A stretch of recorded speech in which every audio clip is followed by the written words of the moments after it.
puede suceder algo parecido. El ser humano puede dejarse impresionar por las exterioridades. Gente llorando, cantando, con los ojos cerrados, las manos levantadas, milagros, cosas espectaculares, en fin. Cualquiera que pudiera ir a ese sitio puede pensar, oh, mira, el Dios del mundo está llegando. Ahora, estas cosas en realidad no son malas en sí, pero puede ser el barniz deslumbrante de un falso reavivamiento. ¿Cómo sabremos entonces en qué consiste un reavivamiento auténtico, genuino? A Jesús respondió a esta pregunta al decir lo que está registrado aquí en San Juan, capítulo 6, versículo 33. Mira, el Espíritu es el que da vida. La carne para nada aprovecha.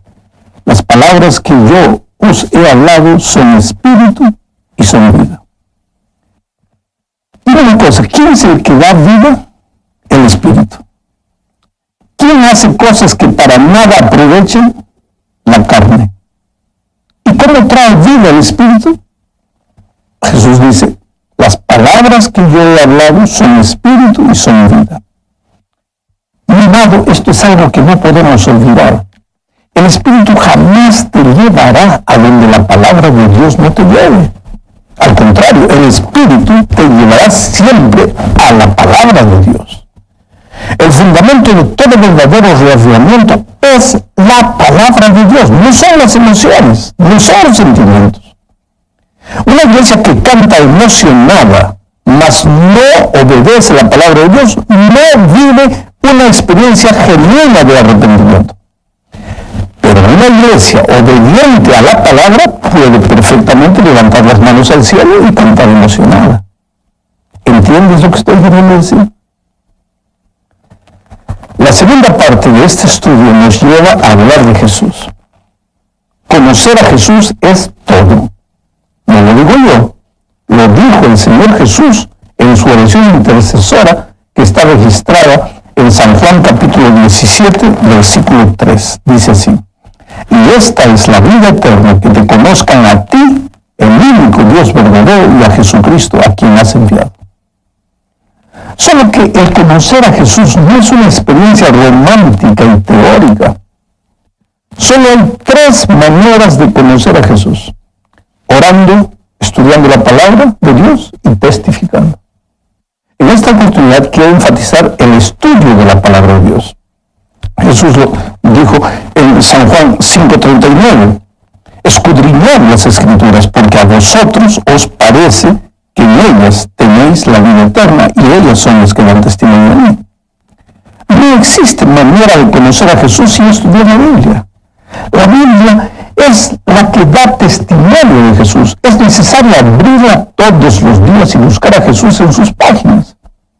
Ahora, el conocimiento de Jesús te hace amarlo, porque nadie puede amar a alguien que no conoce. ¿Cómo podrías amar a Jesús si no lo conoces? ¿Y qué hace el amor por Cristo? El amor por Cristo te lleva a la obediencia. ¿Obediencia a qué? 1 Juan 2, 3 al 5 responde, y en esto sabemos que nosotros le conocemos si guardamos sus mandamientos. El que dice yo le conozco y no guarda sus mandamientos, el tal es mentiroso y de verdad no está en él. Pero el que guarda su palabra, en este verdaderamente el amor de Dios se ha perfeccionado. Por esto sabemos que estamos en él. ¿Notas la relación estrecha que existe entre conocer a Jesús, amarlo y obedecer sus mandamientos? Las tres son la misma experiencia. Ahora, si el reavivamiento no es otra cosa que nueva vida en Cristo, tampoco existe reavivamiento sin conocer, sin amar y sin obedecer a Jesús. Cuando una persona está enamorada de otra, lo que más desea es ver feliz a esa persona. Por eso Jesús murió en la cruz por nosotros, porque Él nos ama. En esto se prueba el amor de Dios, en que Él murió por nosotros. Jesús no se quedó en el cielo, levantando la mano con los ojos cerrados, cantando su himno bonito de amor. No. No habría nada de malo en eso, pero es que Jesús hizo más que simplemente eso. más que darnos una declaración romántica de amor. Él se levantó, dejó todo en el cielo y vino a morir por nosotros en la cruz. ¿Pero qué con relación a nuestro amor por Él? ¿Se limita a cantar emocionado un himno de amor muy bonito? ¿O va más allá, adentrándose en el terreno de la obediencia? Podemos comparar el amor de Cristo por su iglesia y el amor de la iglesia por Cristo. Hablemos ahora del formalismo, del fanatismo y de la fe. Esta es la tercera parte. El formalismo y el fanatismo son los extremos de la fe auténtica. Al enemigo le gusta llevar a las personas a los extremos. No quiere a nadie en el punto del equilibrio. En los tiempos de Cristo, los fariseos habían caído en el terreno del fanatismo. Amaban a las reglas, pero no amaban al Señor. Tenía una preocupación exagerada por lo que se veía por fuera. ¿Qué dirán los otros? ¿Qué pensarán? Somos el pueblo de Dios y tenemos que ser ejemplo. Pero Jesús les dijo lo que está registrado en Lucas 11:39. Ahora bien, vosotros, los fariseos, limpiáis lo de fuera del vaso y del plato, pero por dentro estáis llenos de rapacidad y de maldad.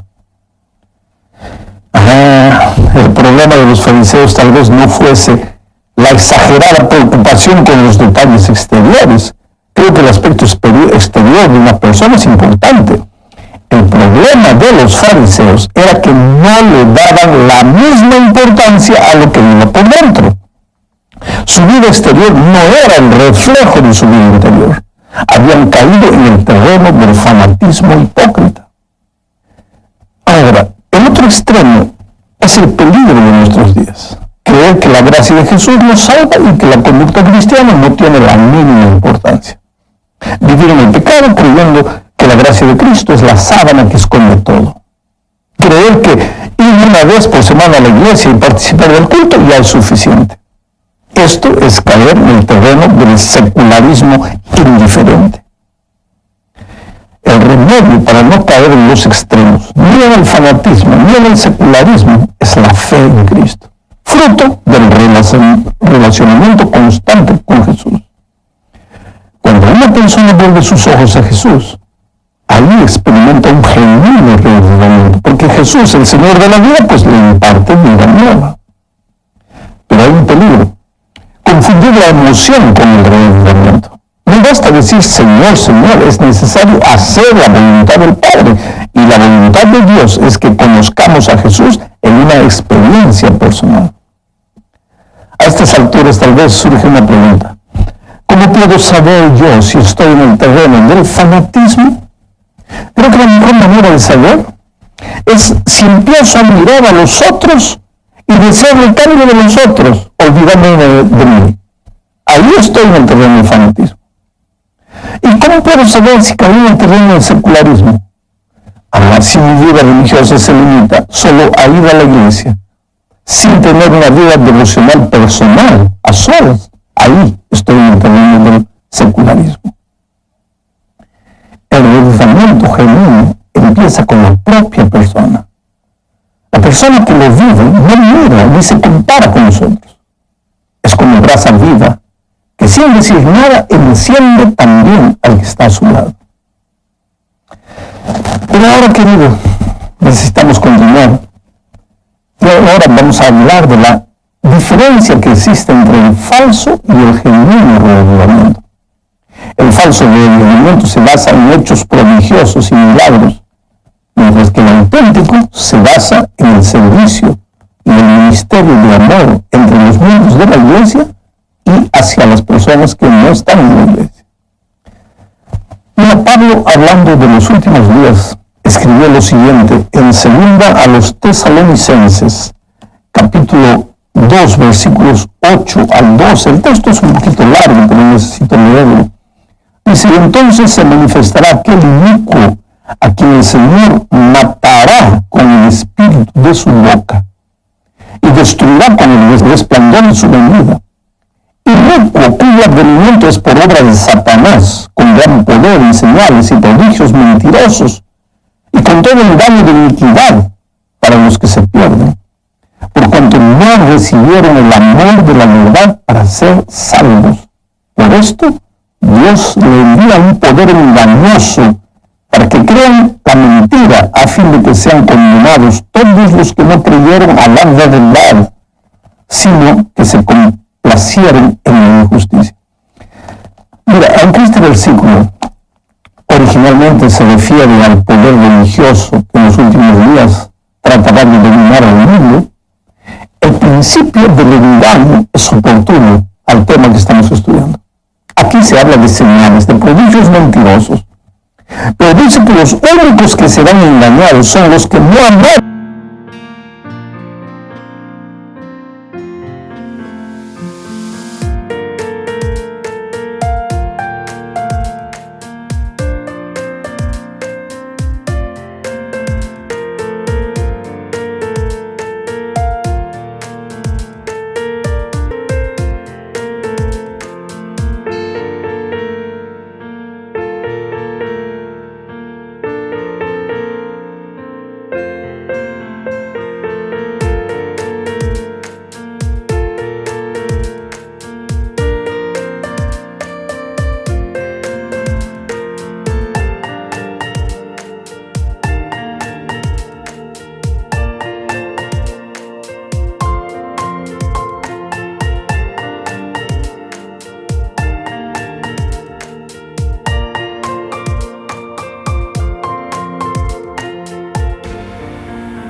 A la verdad, o sea, los que no buscaron la palabra de Dios. Mucha gente hoy se pregunta, si no podemos confiar demasiado en los milagros, ¿por qué Jesús entonces hizo tantos milagros? La respuesta es simple. Jesús era el Mesías, pero aunque hizo milagros, te vas a dar cuenta que su ministerio no consistía solo en hechos prodigiosos. Su ministerio tenía como foco principal la salvación del alma y no solo la salvación del cuerpo. Muchos lo siguieron por causa de los milagros. ¿Y dónde estuvo esa gente el día en que él fue crucificado? Todos lo abandonaron. Pues ese es el resultado de fundamentar la fe apenas en hechos milagrosos.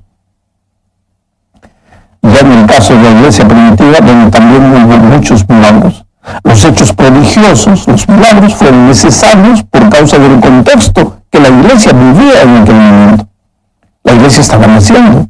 Los milagros eran herramientas que Dios le daba a la iglesia primitiva para despertar la atención del pueblo. Hoy también pueden suceder milagros. Los milagros no son malos. Dios es un Dios de milagros. El problema es creer que los milagros son evidencia de un avivamiento, cuando no lo son. La verdadera evidencia es la vida transformada, la vida misionera, la vida dedicada de cada miembro. Bueno, llegamos al fin de este estudio hablando de la diferencia entre los frutos y los dones del Espíritu Santo. Cuando una persona recibe a Cristo o es reavivada, los frutos aparecen de manera natural en esa vida. Jesús dijo eso aquí en San Juan capítulo 15, versículo 5. Yo soy la vid, vosotros los pámpanos. El que permanece en mí y yo en él, este lleva mucho fruto, porque separados de mí nada podéis hacer. Mucho fruto. ¿Qué frutos son esos? Pablo hace una lista de los frutos del Espíritu Santo: gozo, paz, temperancia, amor, benignidad, paciencia, en fin. Pero por otro lado sucede también que cuando Jesús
se le diga al cristiano le da dones, son diferentes de los frutos. Y eso está escrito aquí en 1 a los Corintios, capítulo 12, versículo 4, hasta el 7, dice así. Ahora bien, hay diversidad de dones, pero el Espíritu es el mismo. Y hay diversidad de ministerios, pero el Señor es el mismo. Y hay diversidad de operaciones, pero Dios que hace todas las cosas en todos es el mismo. Pero a cada uno le es dada la manifestación del Espíritu para provecho. Querido, estos dones que Dios da a sus hijos son para el crecimiento de su iglesia, para el servicio de amor que la iglesia necesita prestar al mundo. Los frutos del Espíritu son la evidencia de que estamos en Cristo.